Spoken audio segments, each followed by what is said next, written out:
السلام علیکم ورحمت الله وبرکاته. محترمینو ملګرو، موږ به نن تاسو ته دغه ویډیو کې ستاسو د موبایلونو یو داسې خوندور سیټینګ درښیو چې یقینا زیاتې دعاوې به راته وکړي. دوستانو، اوس تاسو که یو فایل چاته لیږئ، تاسو ضافیه ته ضرورت نه لرئ، همدارنګ شیر ته هم ضرورت نه لرئ چې تاسو یې ډاونلوډ کړئ او بیا خلکو ته یو شی پې ولیږئ.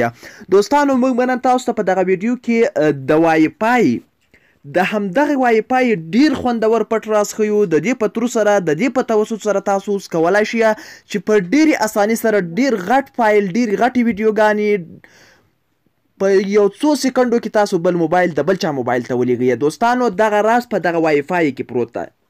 تر اوسه پورې شاید د دغه وای فای دغه راز تاسو ته نه وي معلوم، او که چاته معلوم وي نو ویډیو مه ګورئ، هسې نیټ مه مصرفوئ. او که چاته نه وي معلوم نو په مهرباني سره ویډیو تر پایه وګورئ او دا بهترین او خوندور راز نه ځان خبر کړئ. څه راز ده دوستانو؟ ما تاسو ته وویله چې تاسو په ډیرې اسانۍ سره اوس د وای فای په ترو باندې کولی شئ چې غټ فایلونه د بل ملګري موبایل ته ورولېږئ، او یا د بل ملګري همدغه رقم د موبایل نه تاسو غټ فایل د وای فای په ترو باندې خپل موبایل ته راولېږئ. نو دوستانو، کله چې ګورئ تاسو خپل وای فای ته راغلاستئ، دلته به تاسو یو ځل د خپله وای فای آن او خلاصه کړئ. کله چې وای فای خلاصه کړله، نو ګورئ ملګرو، زه اوس مثلا بل موبایل ته ځمه. نو ملګرو، زه دا د بل موبایل ته راغلم، دلته به هم تاسو وای فای خلاصه کړئ.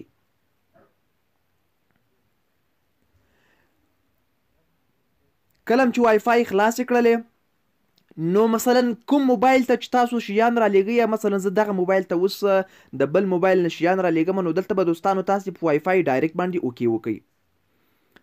کله چې په دې اوکې وکړلو، تاسو به اوس لاړ شئ بل موبایل ته. زه دا د دوستانو د بل موبایل ته راغلمه، دلته به تاسو لاړ شئ، کوم فایل چې لیږئ، څه شی چې لیږئ، نو هغه به اوکې کړئ. مثلا زه غواړم چې دغه څو اپلیکیشنان بل موبایل ته ولیږم. ګورئ ورته ملګرو، ما ګورئ 5-6 اپلیکیشنان داسې اوکې کړلو چې څومره وخت کې رسیږي.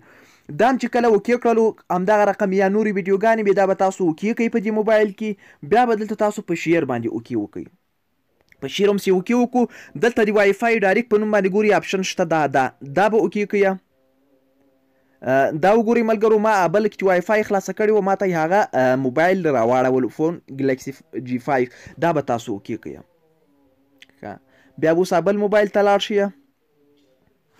دغه د زه خپل بل موبایل ته راغلم، دلته به تاسو کنیکټ باندې اوکې وکړئ. نو دوستانو، دا فایل شروع سو، تګ یې شروع شول. اوس ګورئ چې په څومره وخت کې رسیږي.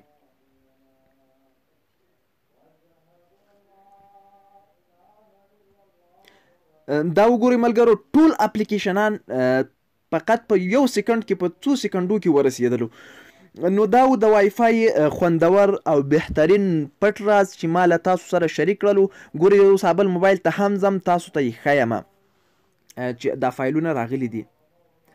دا وګورئ ملګرو، دا ټول فایلونه ما ته راغللو. دا به اوس موږ دلته کوم ځای کې پیدا کوو؟ نو د دې د پیدا کولو دپاره دوستانو اسانه طریقه د خپل د موبایل اپلیکیشن ته دغو ته به لاړ شئ، مای فایل ته به لاړ شئ. کله چې مای فایل ته لاړئ، نو دلته دوستانو ګورئ داسې صفحه به درته خلاصه شي. دلته په ډاونلوډ کې ډاونلوډ په نوم فولډر به پیدا کړئ، دا دې ته راځي. دا وګورئ دوستانو، زه اوس ښکته راځم، دا وګورئ همغه ټول اپلیکیشنان دلته راغلل کوم چې ما ورته راولېږلو. دا خوندور او پټ راز د وای فای چې ما تاسو سره شریک کړلو. هیله ده چې خوند به یې درکړی وي او پې پوه شوي به یاستئ. که ویډیو مو خوښه شوې وي، لایک یې کړئ، شیر یې کړئ. تر بیا بل وخت مو په الله تعالی سپارو.